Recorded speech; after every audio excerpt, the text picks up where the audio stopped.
аны эч кандай шарт менен менчикке ала албайт. Биз жерди да кайтарып алабыз, статусун алып коебуз. Эмне максатта ушул 309-токтом? Мунун айланасында эмнеге мынча чыр көтөрүлүп жатат?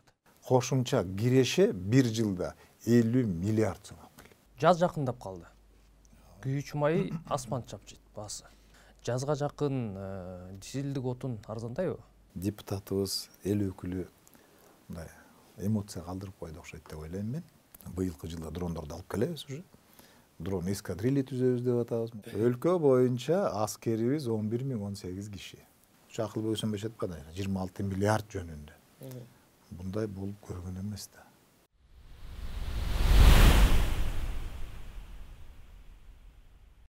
Аскарбек Сапарбекович, бизге убактыңызды бөлүп келип бергениңиз үчүн ыраазычылык билдиребиз. Дегенде эле көп талкууланып жаткан, көп суроолорду жаратып жаткан 309-токтомдон баштайт. Бул токтом күчүнө кирди да. Бул токтом 17 декабрда кол коюлган. Анан өзүнүн ош токтомдо жазылган мөөнөтү бар, 10 күндүн ичинде. 10 күндөн кийин күчүнө кирет деп. Ал токтом өзү күчүнө кирген токтом. Маселе башкада, маселе ошол токтомдун турмушка ашырылышынын жобосу жөнүндө. Ошол мамлекеттик фонддагы турган жерлердин пайдалануу жөнүндө жобо ошол мурунку токтомдорго өзгөртүү кирип атат. Жана бүгүнкү күндө ошол мамлекеттик фонддогу жерлер министрликтин карамагына кандай өтөт, ал эмне максатта өтөт, мына ошолордун баары жобого жазылып атат. Жобо бүгүнкү күндө ошол бекитиле элек. Жобо өзүңүздөр билесиздер, биз кыргызстандыктарга кайрылганбыз, акимдер, айыл өкмөт башчылары, катардагы дыйкандар болгон сунуштарыңыздарды бергиле, сиздер туура деп эсептеген сунуштарыңыздарды бериңиздер. Биз ошолорду мыйзамдуу болсо, кабыл алынгандай болсо, анда ошол жобого алып кошолу деп. Мына жумушчу топ азыр ишин алып барып атат. Көчөдөгү бир топ сунуштар келди дагы. Мына эми ошо менен жыйынтыктайбыз болду биз. Жыйынтыкта мына жобо бекитилет. Мунун айланасында эмнеге мынча чыр көтөрүлүп жатат? Көп жылдан бери, мына 2007-жылы 243-токтом чыккан. Мына ошондо көрсөтүлгөн, ошол жерлер ага чейин айыл өкмөттөргө өткөзүп берилген да жерлер. Мына ошол жерлерди айыл өкмөттүн комиссиясынын чечими менен дыйкандарга, айыл чарба кооперативтерине, башка субъектилерге, башка физикалык тараптарга жана юридикалык тараптарга берилген. Берилип келген бүгүнкү күнгө чейин. Анан эми мен айтып кетчү нерсе, бул жер өзү 267.599 гектар жерди түзөт. Жалпы Кыргызстандын айдоо аянты 1.267.000 гектар деп эсептеп атсак, ошонун 267.599-у ошол мамлекеттик фондунун жери. Бул башында эле ошол атайын кийин ошол айыл чарбасын колдоо максатында, айыл чарбасынын багыттарында пайдалануу максатында бөлүнгөн жерлер. Өзүңүздөр билесиздер, 96-жылы реформа болгондо кыргызстандыктардын ошол айыл жеринде жашаган, ошол жерде ошол убактагы чарбаларда иштеген, анан ошол айылдык кеңештин чарба китебинде турган биздин мекендештер өзүнүн үлүштөрүн алган Кыргызстан боюнча баардыгы ошол убакта. Анан бул калган жер ошол так даана жазылып турат ал жерде. Үйрөнчүлүк чарбаларга, асыл тукум чарбаларга, мамлекеттик ошол илимий изилдөө институтунун астындагы чарбаларга берилсин деп жазылып турат. Максаты бирөө эле, ошол сапаттуу үрөө менен камсыз кылуу, илимий изилдөө иштерин жүргүзүү, аны ошол жаңы сортторду чыгарып, аларды сыноодон өткөзүп, ана дыйкандарыбызга берүү, жана асыл тукум чарба, мамлекеттик асыл тукум чарбаларды, жеке асыл тукум чарбаларды, баягы статусу бар чарбаларды колдоо максатында бул жер калтырылган. Анан эми бир эки маалымат.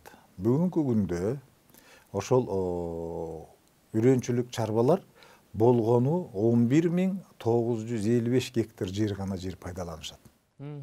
Эсептеп көрсөңүз, мына жалпы мамлекеттин жери 276.000 гектар болсо, ошонун 12.000 гектарын үйрөнчүлүк багытында пайдаланат. 5%. Ооба, бул 5-ке жетпеген пайыз ошол мына ошону эле пайдаланат. Болду.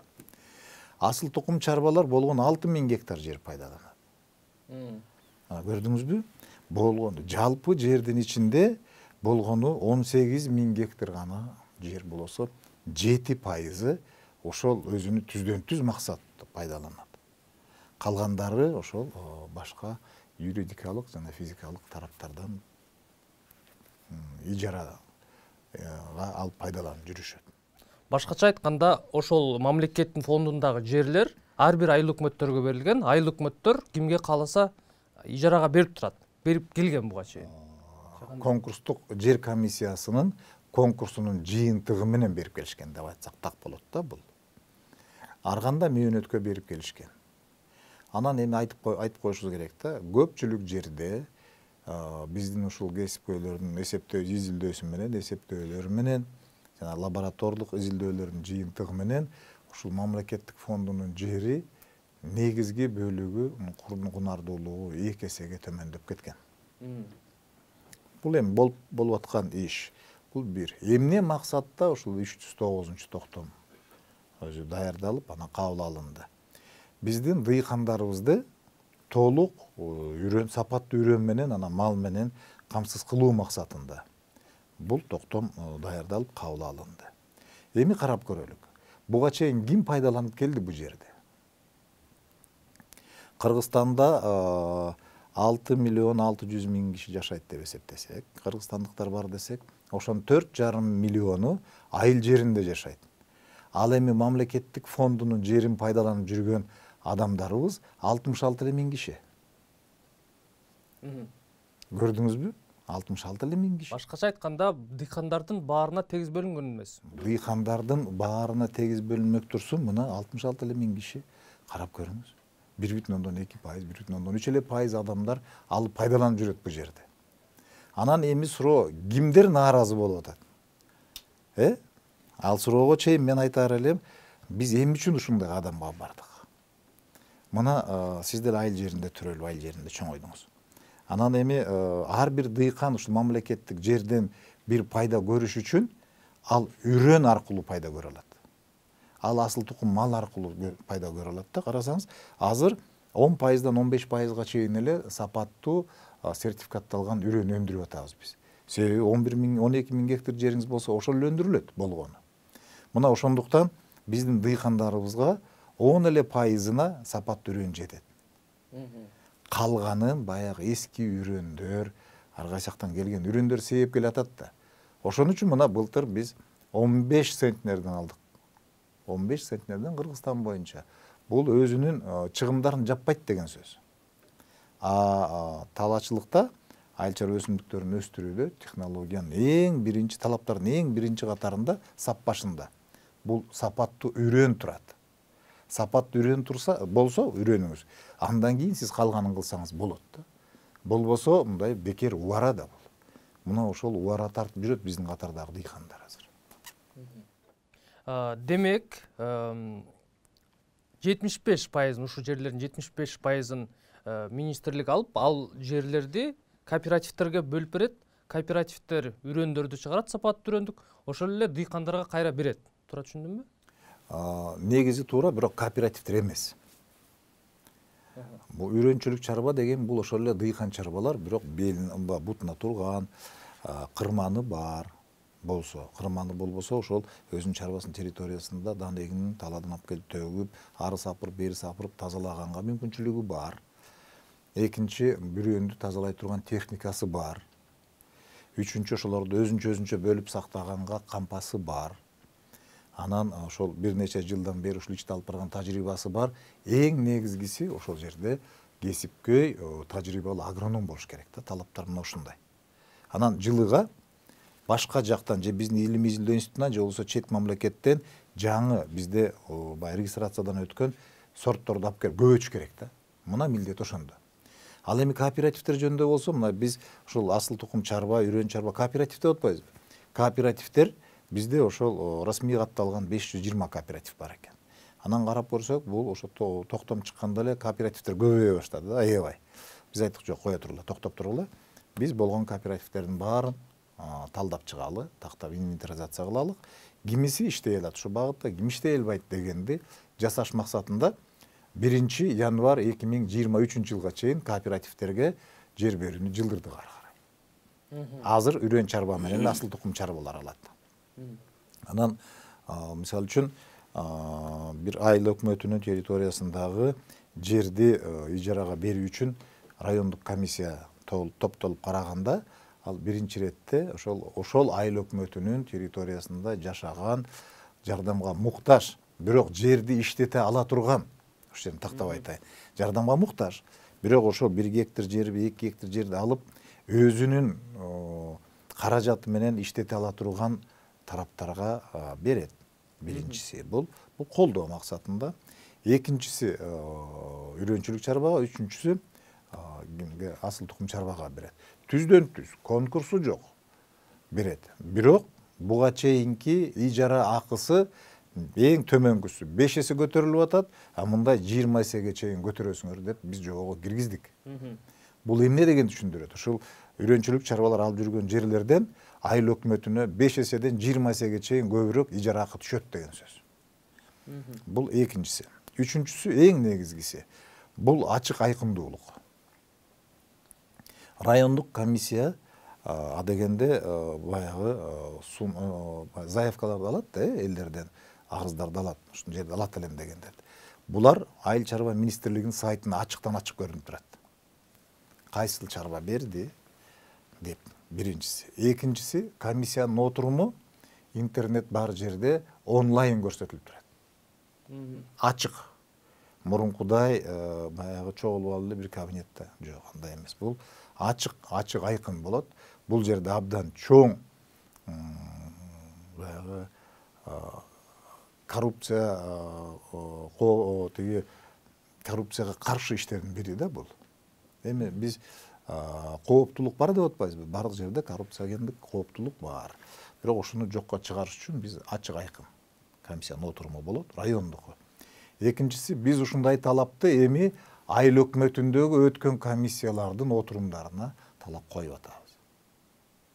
Эгерде сиз видео запись кылып, жазуу кылып туруп чыгарбасаңыз, анда сизде ар жакта ар кандай күмөн ойлор бар деп эсептейбиз. Ар бир комиссиянын иши боюнча биздин ар бир кыргызстандык көрүп билип туруш керек. Бул ачык айкындык. Буга чейин дагы көп кандай десем, сындар айтылып келди. Бул 75%-ын мамлекет алып алып, чарбаларга берип, баягы эле байлар байый берип, карапайымдар баягы ойдон жүрө беребиз деген дагы бир жүйөлөрүн келтиришип атат да. Экинчи маселе, менин маалыматым боюнча жерлерде ушуга каршы кол топтоо иштери дагы жүрүп жаткан экен.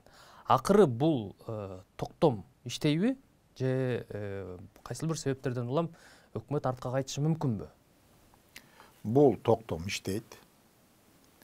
Мен жана айтпадым, жерлерден мындай да нааразычылык болсо, анда нааразы тарап өзүнүн нааразычылыгын негиздеп туруп анан бериш керек. Ошол эле мезгилде нааразычылыгын эле айта бербей, анан сунуш бериш керек. Мына биз айттык, нааразы болсоңор анда сунуш бергиле. Мына бир топ сунуштар түштү. Анын ичинде жанагы 75%ды бир аз азайткыла деп сунуш түштү. Анан эми жанакыл продуктивдүүлүгү жогору болгон жерлер деп атабыз да, токтомдо турат. Мына ошону алып койсоңор деди. Ошондой негизги сунуштарды айтайын. Дагы бир сунуш түштү. Мисалы үчүн биз жободо биринчи 5 жылга беребиз. Андан кийин 5 жыл мөөнөтү бүткөндөн кийин ижара мөөнөтүн дагы 20 жылга узартабыз деп киргизгенбиз. Бул эмне максатта жасалган? Мына мисалы үчүн азыр карап көрүңүз. Арендага, ижарага жерди алгандар эч качан ошо жерге ирригациясына салым салбайт. Ошо жерге алып барып, жанагы скважина бурит этип суу чыгарбайт. Туурабы? Ошо жерге көп иштерди жасабай эле, жылы айдап эле, ижара акысы 2 жыл болсо, убактысы 2 жыл болсо эмне кылат ал жерде? Айдайт себет бүттү, кетти. Ошондуктан ошол жака чоң инвестициялар салсын деп, биз 20 жылга чейинки мөөнөттү коюп атабыз. Бирок мындай сунуш түштү да, сиздер 5 жылдан кийин 20 жыл кылып салбай эле, ар бир 5 жыл сайын узартып турбайсыздарбы деп. Анын эч кандай андай каршылык жок. Биз ошону туура деп таптык. Мейли, болот.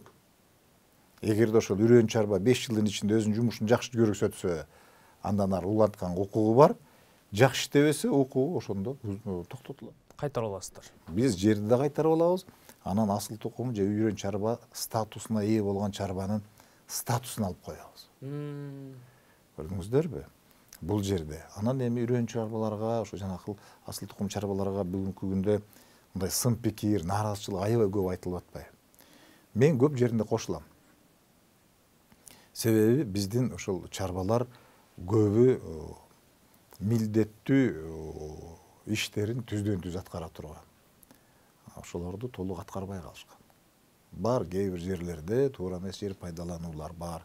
Кээ бир жерде сапаттуу эмес үрөн өндүргөндөр да бар. Кандай кылдык биз? Ушул кызматка мен жаңы дайындалып келгенден кийин эле ошол жанагы асыл тукум чарбалар менен үрөн чарбалардын баягы аттестациядан өткөрүү, мониторинги жүрөт да. Мына ошонун жыйынтыгында асыл тукум чарбалардын дээрлик ушул 60% жакыны өзүнүн укугунан ажырады ошондой укуктан. Үрөн асыл тукум чарбачылык жүргүзгөндө.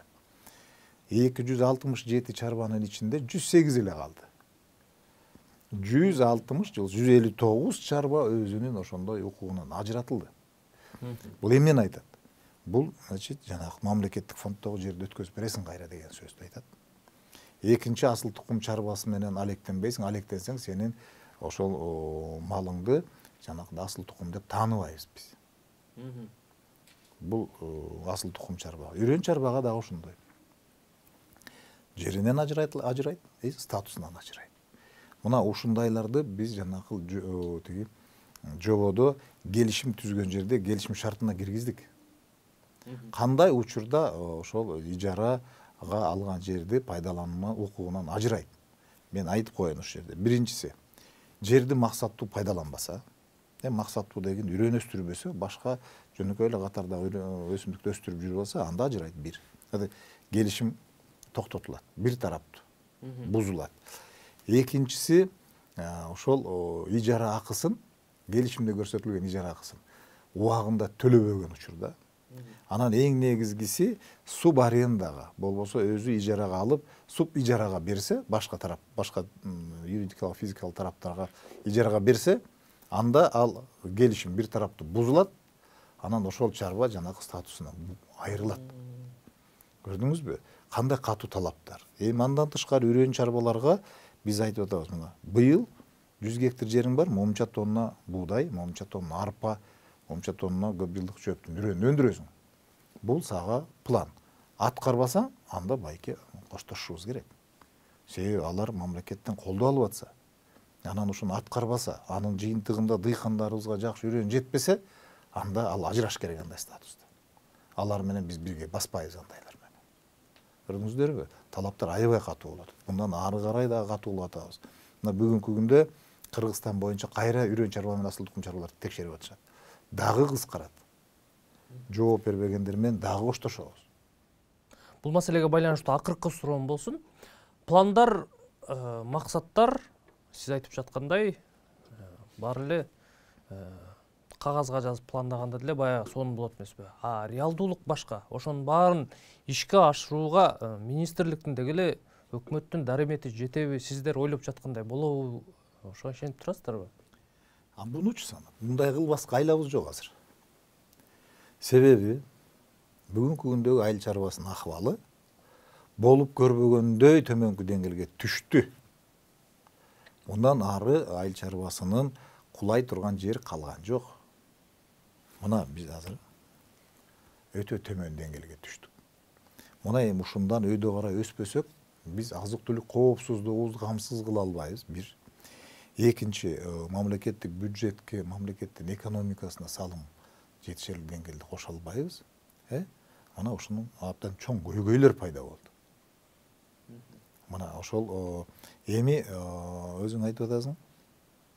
Азыркы аракеттериңер кандай турмушка ашат деп. Ал аракеттерди мамлекет, биринчиден президентибиз, министрлер кабинетинин төрагасы жана аткаруу бийлиги биз болгонун тактап туруп элге шарт түзүп берип атабыз.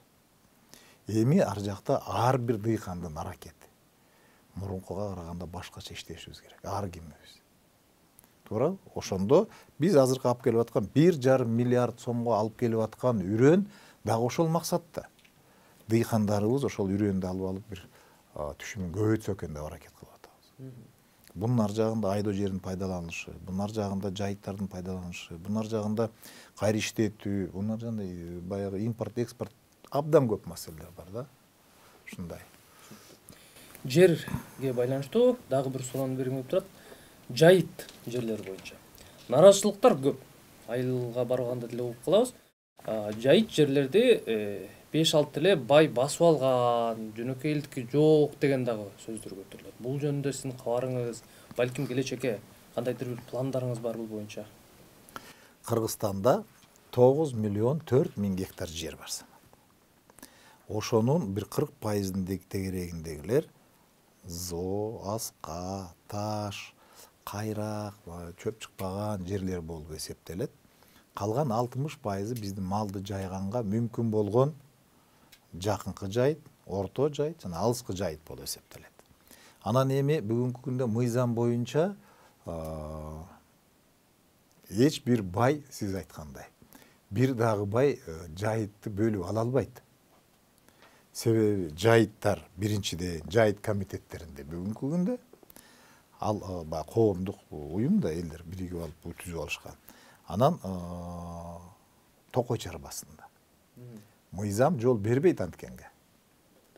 Эми башка маселе нааразычылык болуп атат бүгүнкү күндөгү жайыттардын кунардуулугун айталык. Түшүнбүүлүгү деп айтсак болот, тоюп берген жөндөмү деп айтсак болот. Ар кандай жалпак тил менен айтсак болот. Бизде ошол эле эгемендүүлүктүн алдында 30 жыл мурун эрте жазда малдар жайлоого кетип, анан күзүндө семиз чайкалып басып келер эле. Азыр эмне болот? Жазында кандай шүдүңдөп кетсе жайлоого, күзүндө ошонун эле тегерегинде келип атат. Бул эмне дегендикти билгизет. Бул биздин жайыттын деградациясын айтат. Биз эгерде жайытка өзгөртүү киргизбесек бүгүнкү күндө пайдалануубузда, биз эртең малыбыз бар, жайытыбыз жок мамлекет болобуз. Малыбыз бар, жайганга жайытыбыз жок. Жөн эле барып талага барып кайра келет. Себеби өсүмдүк дагы адамдай эле да. Өсөт, бышат, урук чачат.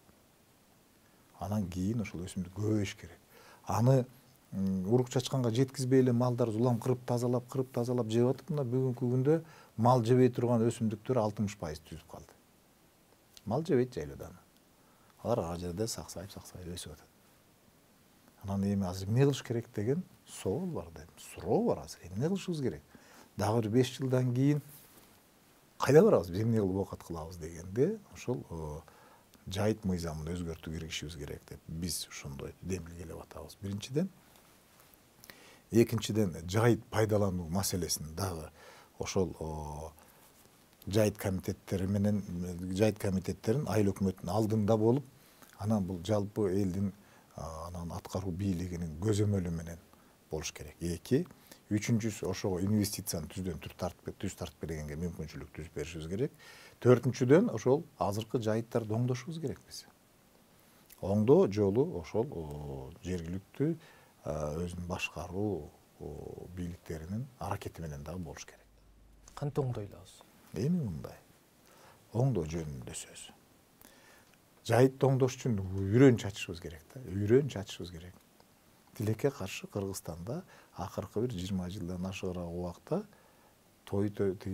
жайлоодо өскөн жайыт өсүмдүктөрүнүн 1 килограмм үрөн өндүрүлбөй калган. Ошол багытта илимий жүлдө иштерин алып барып аткан биздин кесиптештерибиз ошол сортторду чыгарып, бирок көбөйтпөй калган. Такыр. Каржы жок. Көңүл бурган киши жок. Караган эч ким жок болуп калган да. Мына азыр ошолордун жерин бөлүп берип, техникасын берип, мына чет мамлекеттен үрөн сатып келип атабыз ушул жака да. Ошол жерге үрөндү сеп, жайлоодо себиле турган тойт өсүмдүктөрүнө. Анан үрөнүн алып, анан жайлоого себебиз деп атабыз. Көбүнчө жайыттарда техника баралбаган жерлер бар. Техника баралган жерлерге жанагы техника менен себебиз. Техника баралбаган жерге жанагы дрондор барбы азыр? Ошонун заявкасын бердик. Быйылкы жылда дрондорду алып келебиз уже. дрон эскадрилья түзөбүз деп атабыз. Мен ушундай деп план коюп атам. Ошолор менен алып барууна жанакыл ошо жерге жер семирткич чачабыз. Ошентип оңдойбуз. Антип оңдобосок башка жолу жок санат. Эч кандай башка жолу жок. Же болбосо жөө жүрүп баштыкка үрөн салып алып анан жайлоого чачышыбыз керек. Аны менен канчасын чачабыз? Көрдүңүздөрбү?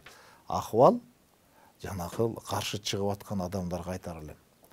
Улар кимдер өзүңөрдүн жериңердеги жайыттын акыбалын барып көргүлөчү деп. Ошол акыбал жайыт боюнча такыр начарлап бараткан эсебинен биз дагы бир мыйзам демилге эледик.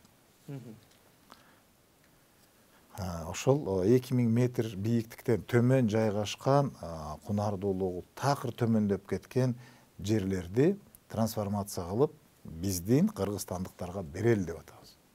Себеп? Себеби мисалы үчүн 100 гектар жер жайыт. Мал жайылыш, мал жайылалы десе топурак чачыгып калган. Мына 10 жылдан бери ошондой эле ал. Эмне кылыш керек? Ал мындан ары 10 жылда да ошондой болот. Бирок ал налог түшүш керек. Налог төлөбөйт эч ким. Ижара акысы төлөш керек. Аны эч ким төлөбөйт. Мал жайылыш керек эле, семирип экономикага пайда алып келиш керек эле, чөп чыкпайт. Ушундай жерлер биз инвентаризация кылганда ошол 500 000 гектарга жакын болду. 443 000 гектар жер. Бүгүнкү күнгө эртең ал өзгөрүшү мүмкүн. 443 000 гектар жер. Мына ошо 443 000 гектар жерди жайыт категориясынан биз ошол айдоо жерлер категориясына которуп, же болбосо көп жылдык бактар категориясына которуп анан беребиз. Аны ким чечет? Аны айыл өкмөтү комиссиясы чечет, райондук комиссия чечет. Кимге берет? Бирок айтып коючу нерсе, бул мамлекеттик фондунун жери болуп ошого которулат. Аны эч ким эч кандай шарт менен менчикке ала албайт. Мына биз мыйзамга ошону киргиздик. Мурункуда менчикке алса боло турган жер бар болчу. Азыр биз өзгөртүп киргизип туруп, эч ким мамлекеттик жерди менчикке ала албагандай кылдык. Ала албайт эч ким. Ким болсо дагы. Азыр ар кандай сөздөр айтып атпайбы мына? Чоңдор, байлар, колунда барлар ушуну жасап атат, менчикке чыгарып алалы деп атат. Биз тескерисинче менчикке чыгара албагандай шартты киргиздик. Көрдүңүзбү? Анан эми ошо 500 000 гектар жердин ичинде 50 000 гектар жерге бак отурузулса, ал орточо 600 000 тонна алманы кайра иштеткенге алып келгенге болот. 600 000 тоннанын ичинде ошол сапаттуусу 300 000 тоннаны чет мамлекетке экспорттогонго мүмкүнчүлүк берет. 50 000 гектар жердеги кошумча киреше бир жылда 50 миллиард сом алып келет. Көрдүңүзбү? 1 миллион 200 000 сомдон жеке бир дыйканга 1 гектар киреше берет деген сөз. Мына биздин Кыргызстанда айыл жеринде иштеп жер алат элем дегендерге ушул трансформация мыйзамы ушул жайыттарды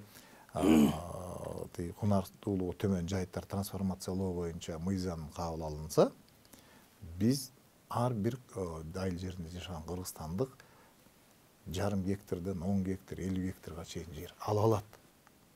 Анан суроо болушу мүмкүн, эми бул жерден жооп берип коем. Макул ала кантип ошого каражат табабыз деген суроо болот. Мына мамлекеттик банктар аркылуу жана орус-кыргыз өнүктүрүү фонду аркылуу атайын проект бар. Сиз жерди алдыңыз ижарага, анан алма отургузат элем дейсиз. Сизге ошол бизнес план түзгөнгө жардам болот. Бизнес план түзөсүз биринчиден. Анан айыл мисалы үчүн айыл банкка барып, сиз өзүңүздүн кайрылууңузду кайрыласыз. Аналар карап туруп, анан каржылап берели дейт. Мисалы үчүн, 10 гектар жерге. Сиз акча алганда барганда акча ала албайсыз. Сиз бизнес план негизинде тегерегин бекитесизби тор менен. Мына 10 компания бар, барып тандаңыз, кимден аласыз торду. Сиз барып тандап барасыз. Айыл банк ошол жака которуп берет акчаны. Колго акча бермей жок. Колго акча бермей жок. Максаттуу акча барат да. Ошол акчаны которгондон кийин ошол компания келип сиздин багыңызды бекитип берет. Технологиясын сактап туруп, сапаттуу. Андан кийин көчөт алам дейсиз. Мына 10 компания бар, көчөт өстүргөн бар, тандаңыз дейт. Сиздин районго лайык келген көчөттү ошолор макулдашасыз, айыл банк ошого акча которуп берет. Ошол көчөт өстүргөн чарба келип сизге көчөтүңүздү отургузуп көрсөтүп түшүндүрүп берет баарын. Сапаттуу отургузуп ошого кепилдик берет. Эгерде ошол сиз баарын жакшы жүргүзүп, бирок көчөттүн канчалык бир даанасы өспөй калса, норма берет кайра. Милдети ошондой. Анан эми ошол жерге заманбап технология тамчылатып сугарууну дагы ушундай жол менен. То есть жер максаттуу пайдаланыш үчүн биз финансылык инструментин кошо берип атабыз. Көрдүңүзбү? Бардык шартын түзгөнгө аракет кылып атабыз. Мына азыр логистикалык быйылкы эле жылы 4 курулуп ишке кирет деп атабыз Кыргызстан боюнча. Жанагы элдерден сатып алып, топтоп, сактап, кутулап, анан четке чыгарабыз да. Мына ошолорго эртеңки күндө сиз өткөзө аласыз. Бул катардагы дыйкандын мындай жалпак тил менен айтканда баш оорусун азайтып, кирешесин көбөйтөбүз деген сөз да. Түшүнүктүү. Дыйкандарды ушул тапта түзүлткөн дагы бир маселе, эң негизги. Жаз жакындап калды. Күйүүчү май асман чапчыйт баасы. Ошол багытта министрлик деги эле министрлер кабинети кандай чараларды көрүп атат? Деги эле жазга жакын дизелдик отун арзандайбы? Биз өзүбүздө аз эле көлөмдө өндүрөбүз. Майлоочу күйүүчү майлоочу майларды. Көбүн эсе биз ошол Орусиядан чыккан күйүүчү майлоочу майларды алабыз да. Анан ал жерде мына пошлинасыз келет. Бул абдан жеңилдетилген шарт болот да. Биз ушу нефтетрейдерлер ассоциациясы менен бирлиги менен чогуу сүйлөшүп, жылыга макулдашабыз. Быйыл макулдашка кол коюштук. Алар да макулдаша көрсөтүлүп турат. Жазга 40.500 тонна керек күйүүчү дизелдик отун. Ошону камсыз кылып беребиз деп. Мына бүгүнкү күндө 56 көчө мурдаңкы эртең мененки 56% бар болчу да бизде. Бул эми мындай да, сиз бар эле бир күндө сатып албайт да. Сиз барганда болуп туруш керек да. Мына ошондой шарт түзүлүп атат. Күйүүчү майлоочу майларга. Анан эми биротоло эле жер семирткичти айтып кетсек болот да. Жер семирткич бүгүн ошо чет мамлекеттен келет. Биз эчтеке өндүрбөйбүз андай. Тилекке каршы. Ал дагы биздин планыбызда бар, буюрса. Өзбекстандан макулдашуу жүрүп атат азыр. Бул бир күндө чечиле калчу маселе эмес да. Мына бизде Кыргызстанда мамлекеттин акчасына материалдык резервтер фондусу алып келип өзүнүн кампаларынан дыйкандарга сатканга шарт түзүп берип атабыз. Бул жеке тарап келген баага караганда төмөн болот. Эгерде биз төмөн сатканга мүмкүнчүлүгүбүз болсо, анда башка жеке тараптар дагы төмөндөтөт. Ошондой интервенция максатында алып келип атабыз. Суроомо жооп ала албай калдым. Күйүүчү майдын баасы боюнча өкмөт кандай чараларды көрүп атат? Пошлина. Эки мамлекеттин макулдашуусу менен пошлина алынып салынган. Кыргызстанга келип аткан күйүүчү майлоочу майлар пошлинасы жок келет, билесиздер.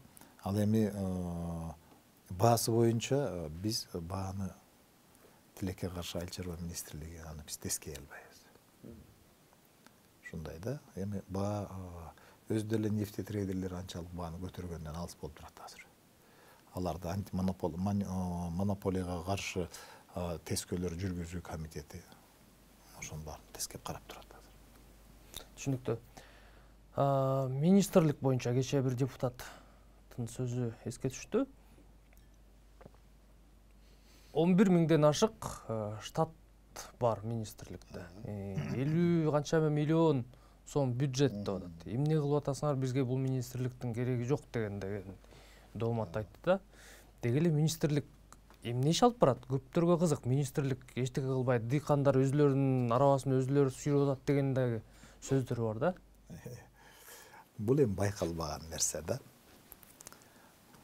Урматтуу биздин депутатыбыз, эл өкүлү мындай эмоция калтырып койду окшойт деп ойлойм мен. Себеби 11.018 киши министрликтин бүгүнкү курамында иштейт, иш алып барат. Булар ким? Бул тетиги эң алыскы каналдарды кыдырып жүргөн мындай мираптан баштап баарлыгы. Кыргызстандын суу чарбасында эле 4848 кызматкер иштейт. Ошо тетиги алыстагы мирап ошо 5000 сом менен иш алып барат, иш кылат. Ал ошол жерде жок болду эле эмне болот? Ал суу бөлүштүрөт да. Сен бүгүн буяка саласың, сен тияка саласың деп бөлөт. Ал жок болду эле эмне болот? Биздерди билесиздер да, кыргыздар, эмне болот? Мына ошолор иштеген үчүн ушундай бар. Ветеринарлар. Мисалы үчүн бул дагы ветеринарлар бизде ветеринар инспекторлор. Алар жок деп эсептейлик. Мисалы үчүн бир райондо ошо 13, 15, 20, 25 кишиге чейин иштейт райондун чоңдугуна жараша. Алар жок деп коелук. Министрлик кереги жок деп атпайбы. Алар жок болду эле дейлик. Эмне болот? Эртең малдын оорусун ким тескейт, ким вакцина кылат, ким дарылайт, ким ошондогу эпизоотиялык акыбалды тескеп контролдоп турат, мониторинг. Ким? Эртең малыбыздын баары кырылып, кыргыздын баары малдын оорусунан өлбөйбүзбү? Мындай жалпак тил менен айтканда. Кадастр. Кадастрда 1300ге жакын киши иштейт. Кадастрдын баарын жаап коелук. Регистрация жок. Сиз маган жериңизди берип атасыз арендага. Аны регистрация болбойт. Сиз бирөөнө үй сатып атасыз, ал регистрация болбойт. Мына болду, ал депутаттын айтканы боюнча жаап коелу баарын деп. Эмне болот? Көрдүңүзбү? Жанакыл химизация, карантин жана өсүмдүктөрдү коргоо департаментинде иштегендер. Алда 1000ге жакын киши бар. Аларды болду, рахмат сиздерге, кеткиле, депутат айтты. Кереги жок экен айыл чарба министри десек, эртеңки күндө Кыргызстанга келип аткан минералдык жер семирткич, жанакы тиги ооруларга каршы тиги гербицидтер, инсектицидтер, пестицидтер без контролуна Кыргызстанга келет. Эмне болобуз? Ошон үчүн мен айтаар элем биздин кыргызстандыктарга, анын ичинде мамлекеттик кызматта жүргөн биздин жердештерге бир нерсени айтаар да, анын ар жагын ойлонуп, түшүнүп анан айтыш керек да. Болосо биздин дыйкандар айтат, ой, айылдагылар. Ой, депутат айтып атпайбы, айыл чарба министринин кереги жок деп. Мына айыл чарба министрлигинин борбордук аппаратында болгон 100 эле киши иштейт, 112 тактап айтсак. Ошолор айыл чарбасындагы саясатты алып барат. Мына айылдан келген трансформация маселесин баары ушул биздин министрлик аркылуу өтөт. Барлык документтер, токтомдор, мыйзамдар барлыгы министрлик тарабынан жасалат. Ошол иштеген кызматкерлер эртеден түнгө чейин үлгүрбөй иштегендер ошо жумуш убактысынан кийин калып иштейт. Бир эле күн токтотуп койсо өтө чоң көйгөй пайда болот. Көрдүңүзбү? Анан мындай бир орусча айтканда мода кылып алды да кээ бирөөлөр. Ал туура эмес. Өтө туура эмес. Демек министрлик дегенде эле Бишкектеги борбордук аппаратты айтууга болбойт деп эсептейт. Жок, алар ойлоп атат да ошондой. Аскерлер бар деп эсептейт. Өлкө боюнча аскерибиз 11.018 киши. Эң мына ошол алыстагылар эң төмөн зарплата алат, 5000 сомдон. Ушундай. 10.000, 12.000 сомдон биздин катардагы борбордук аппаратта Бишкекте жашаган кызматкерлерибиз 10, 11, 15 ашып кетсе 15.000 сом акча алат. Бишкекте ал акча менен жашаш кичине оорураак деп эсептейм мен. Туурабы? Өзүңүз деле билесиз. Ошон үчүн дагы бир жолу айтып койгум келет. Министрлик жөнүндө жанакындай бир радикалдуу бир нерсени айтам дегенде ойлонушсунчу кичине жакшылап. Азык-түлүк кандай чечилип атат, анын саясаты кандай жүргүзүлүп атат. Эмне үчүн Кыргызстанда 20% эле өсүмдүк майын өндүрүп атсак, эмне үчүн стабилдүүлүк бар Кыргызстанда май боюнча? Эмне үчүн кумшекердин 50%-ын өндүрсөк, калган 50%-ы кантип келип атат? Аны ким тескеп атат? Кимдер уюштуруп атат? Чоң маселелер да мунун баары. Түшүнүктүү. Жогоруда жер семирткичтер жана пестицид, дарылар боюнча дагы кеп козгодуңуз. Азыр жер семирткичтердин түрү, дарылардын ошол эле картошкага сепчү, отосуна сепчү дарылар абдан көп экен да. Буларды кандай текшересиңер? Зыяндуулугу баягы. Мисалы үчүн азыр мен базарга барып картошка алып атканда дагы ойлонуп калдым да, эмне деген дарылар ушуга куюлуп атат, ушу мага зыян эмеспи депчи. Бул жагы көзөмөлдөнөбү? Эң туура. Ушундай кооптонуу ар бир кыргызстандыкта бар, болуш керек мындай. Себеби мына биз 1 жылдан бери аракет кылып атабыз. Кыргызстанга ар ким каалаганча ташып кирген да. Сапаттуу эмеспи, улуксат барбы, улуксат жокпу, дүйнөдө эч өндүрүштөн алып салып пайдалануудан алынгандардын көбү складта жаткандарды ошолорду алып келип да биздин Кыргызстанга алып кирип атышпады. Мына азыр чек арадан өткөндө ар 1 килограммына жоопкерчилик киргизип атабыз. Азыркы өзүң сурагандай эле суроо ветеринардык дары-дармектер боюнча да. Мына биз аябай катуу текшерүү жүргүздүк эле. Кыргызстанга келген ошо ветеринар дары-дармектердин 30-40% жасалма болуп чыкпады. Көрдүңүзбү? Бул эмне дегенди билгизет. Бул министрликтин жүргөн иши да. Эгерде сиз келип аптекадан сатып алдыңыз эле бир дарыны, малыңыз ооруп атат, барып сайдыңыз, үмүт менен сайдыңыз, айыгат деп. Бирди сайсаңыз айыкпайт, экини сайсаңыз айыкпайт. А эмне? Балким бул самопал, балким бул ошол жасалма бир. Анан ошол эле кезде сапаттуу болбогон дарылар жөнүндө да сөз бар. Малыңыз ооруп атса, сапаттуу эмес, антибиотик менен 1 саяс, 5 саясыз, мал болбой калды. Эмне кыласыз? Эмне кыласыз? Ооруп айыкпай атат малыңыз. Мына сиз айылда чоңойдуңуз. Соесуз. Эти кайда барат? Базарга барат же дүкөнгө барат. Аны ким жейт? Өзүңүз өңдөгөн шаардык жейт. Ал эттин ичинде толтур антибиотик бар экенин фермер жоопкерчилик кылбай жатпайбы? Ошон үчүн биз чек арадан өткөн ар бир ампул, ар бир таблетканын ошол Кыргызстандын ичиндеги жолун тактоого мыйзамга өзгөртүп киргиздик. Чет мамлекеттерде ушундай. Сиз башка мамлекеттен бир дагы дары алып кире албайсыз. Сиз биздикиндей барып аптекадан, базардан сатып ала албайсыз аякты. Ар бирөөнө катуу тыкыр көзөмөл. Анын жыйынтыгында эмне үчүн тигилер ден соолугу жакшы жүрүшөт. Бизде эмне? Бакчадагы бала да ооруйт, мектептеги бала да ооруйт, институттагы ооруйт, жаштар да ооруйт, аксакалдар да ооруйт. Эмне үчүн ушунча көп ооруйт бизде? Баары жегенибизден дебейсизби? Баары биз жегенден гана чыгат. А ошол жегенди тескеп, иретке келтирип, сапаттуу болушун талап кылыш мына биздин министрликтин мойнунда. Эмне үчүн көбү азыр айыл чарба министрин жана министрликти жакшы көрбөй эле турат? Себеби биз көбүнүн жанакыл таза эмес бизнестерине бөгөт коюп баштадык. Ачыкка чыгартып баштадык. Мына азыр нааразычылыктар ошого да байланыштуу бар. Эртеңки күндө бул убакытта катуу иш алып барабыз, анда дагы нааразылар чыгат. Байлайт, министрге ар кандай сөздөрдү айтат. Себеби министрдин чечкиндүүлүгүнө жана кайраттуулугуна байланыштуу болот чечимдерди кабыл алуу өзү. Чындыгын айтып келгенде. Анан биз алардан коркпойбуз дегилечи, бирок чогулуп иш алып барсак жакшы болмок. Колдогондор көбүрөөк болсо, ошол пайдасын да ошол катардагы дыйкандар, катардагы кыргызстандыктар көрөт. Эң көбү. Ушул эле темага улай азыр өсүмдүктөрдүн оорусу көбөйдү. Мен өзүм көл өрөөнүнөн алма, алмурут, өрүк, өзгөчө билесиз, картошка көп бизде. Кургак чирик болуп бир мурда көрбөгөн оорулар көбөйүп атат. Бул эмнеден улам көбөйүп атат? Оору өзү көчөт менен, үрөн менен келет Кыргызстанга.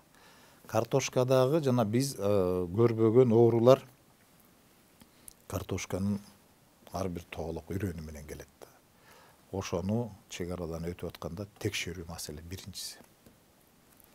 Экинчиси ошону алып келип аткан биздин мекендештин уятында да. Ошон үчүн акыркы убактарда эгемендүүлүктүн бир топ жылдарында ошолор контролдонбой калбады. Чынын айтышыбыз керек, ар ким каалагандай алып келип, чек арадан өткөзүп эле алып келип сейеп калбады. Мына ошолордун баарына бөгөт коюп атабыз биз. Мына сиздин айылда деле бүгүн алмурут жейил десе жок да алмурут. Атактуу ысык көлдөгү алмуруттар кайда? Жокко эсе болбоду. Ошонун баардыгы биздин Кыргызстанга көчөт менен келген жанакыл бактериальный ожог дейт, ошонун жыйынтыгы. Ата бабабыз көрбөгөн оору. Мына бул дагы контролдун аздыгы. Министрлик бунун баарын контролдош керек.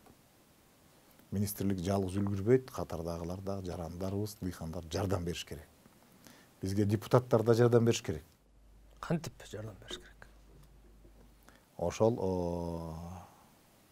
туура мыйзамдарды, керектүү мыйзамдарды бизден билгелеп барганда көрүп, ошон туура экенине ынанса, колдоп бериш керек да. Саясий оюн кылбаш керек. Биринчиси. Экинчиси, жеринде ар бирибиздин шайлоочуларыбыз бар. туурабы, ошол шайлоочулар бар.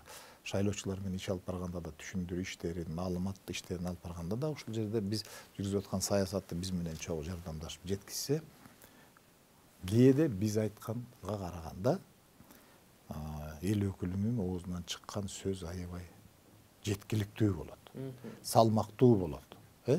Мына ушул багытта да жардам берсе деп ойлойм. Ар кимдин өзүнүн чечими. Бирок биз бир багыттабыз да. Биз бир кайыктабыз. Кайыктын аты Кыргызстан. Ошол кайык катуу сүзүп кетиш үчүн ошол кайыктын капитанын сыйлап, ошол кишинин айткан, балган багытын чогуу баарлап, кайыкты ошол жакты көздөй жиреп жөнөшүбүз керек. Жалпак тилде айтканда. Түшүндүктүү. Сугат суу маселеси бизде өзгөчө өткөн жылы өзүңүз көрдүңүз, аябай оор жыл болду, кургакчылык. Быйыл кандай болот, Кудайдын күнү, аны да айта албайбыз. Бул багытта эмне иштер көрүлүп жатат? Сүткө оозун күйгүзгөн айранды үйлөп ичет болуп атабыз да азыр биз баарыбыз да. Себеп мына былтыркы жылда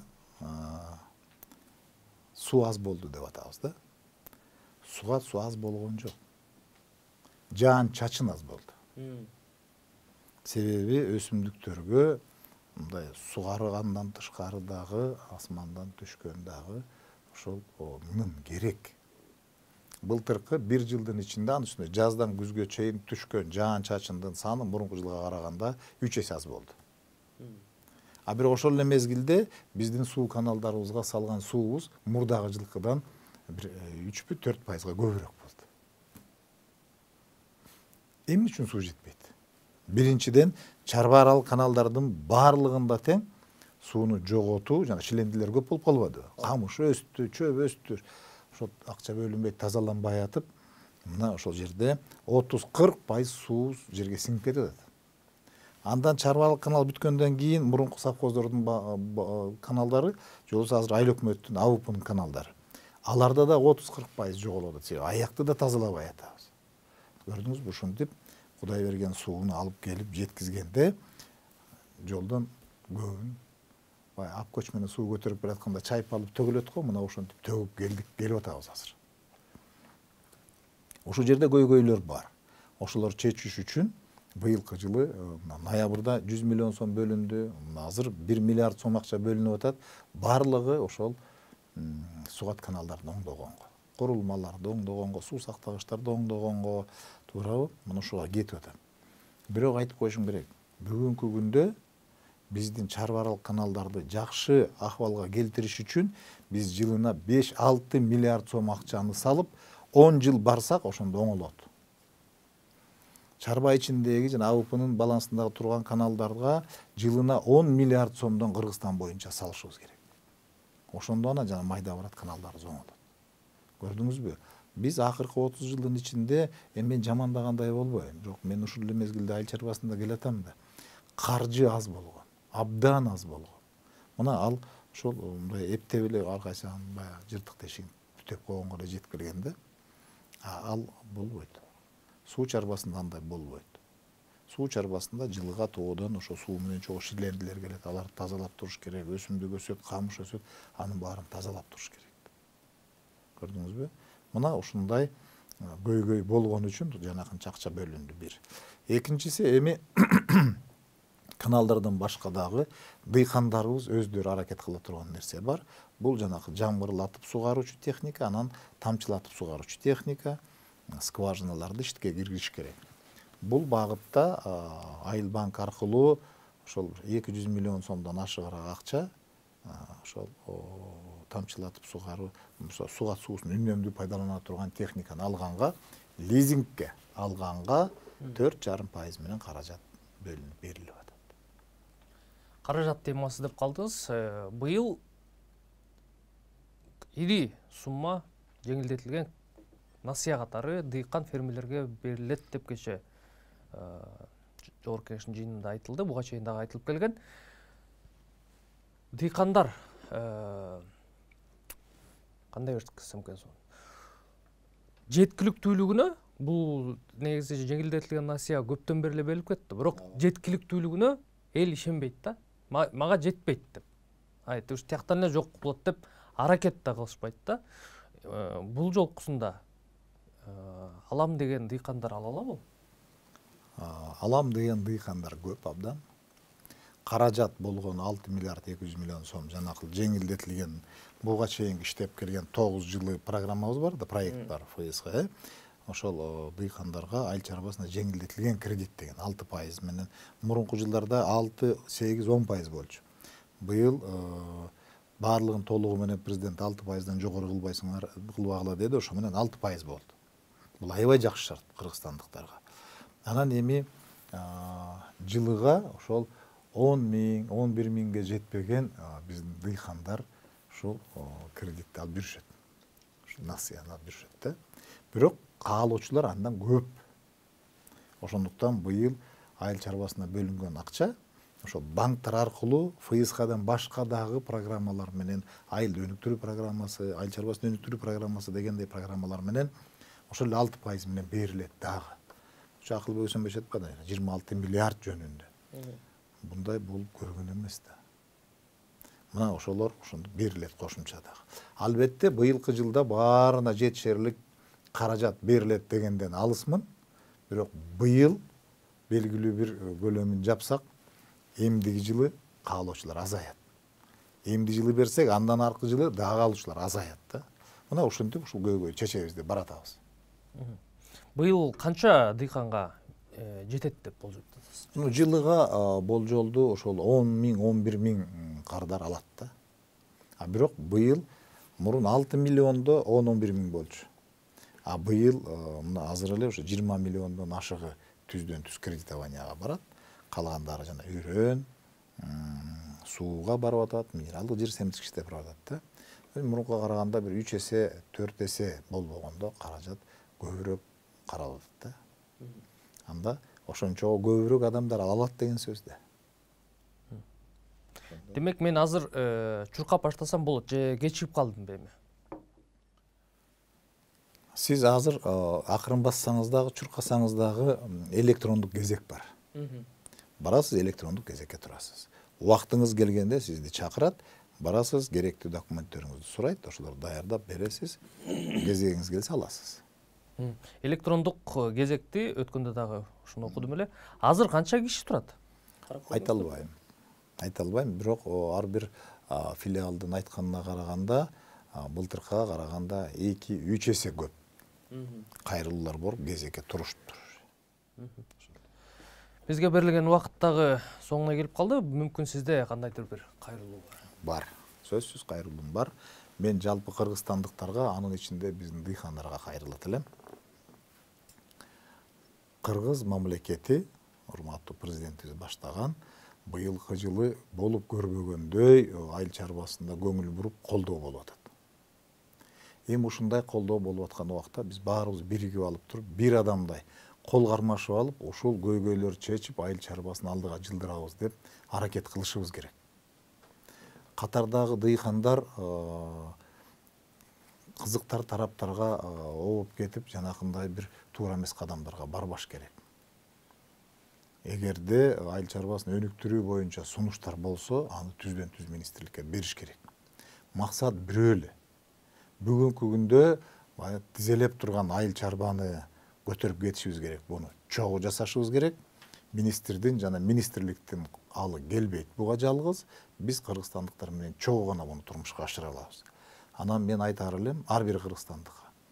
Айыл чарба министрлигинин бүгүнкү жүргүзүп аткан саясаты ар бир катардагы дыйканга жардам жана ошонун көйгөйүн чечип берүү максатында иш алып барып атат. Ал эми жанагы айтылып аткан туура эмес жол менен жерлерди алып, туура эмес иш алып барып аткан биздин ошол бизнес өкүлдөрү болсо, алар ойлонуп көрүш керек жакшылап. Туура кылып атамбы, туура кылбай эленби деген сөздү. Ошондуктан урматтуу дыйкандар, урматтуу кыргызстандыктар, быйылкы жазгы талаа жумуштарыбыз ийгиликтүү өтүп, Алла Тааланын бизге колдоосу болуп, суга суусу жана ошол жамгырдан Кудай айтып, күздө жакшы түшүмдү жыйнап алганга биздин ошол Алла Таалабыз баарыбызга мүмкүнчүлүк түзгөн болсун. Аман эсен ден соолукта болгула. Ар кимиңиздердин ойлогон ой максат, тилеген тилектериңиздер турмушка ашсын. чоң рахмат Баягызга. Рахмат силерге да чакырганыңарга.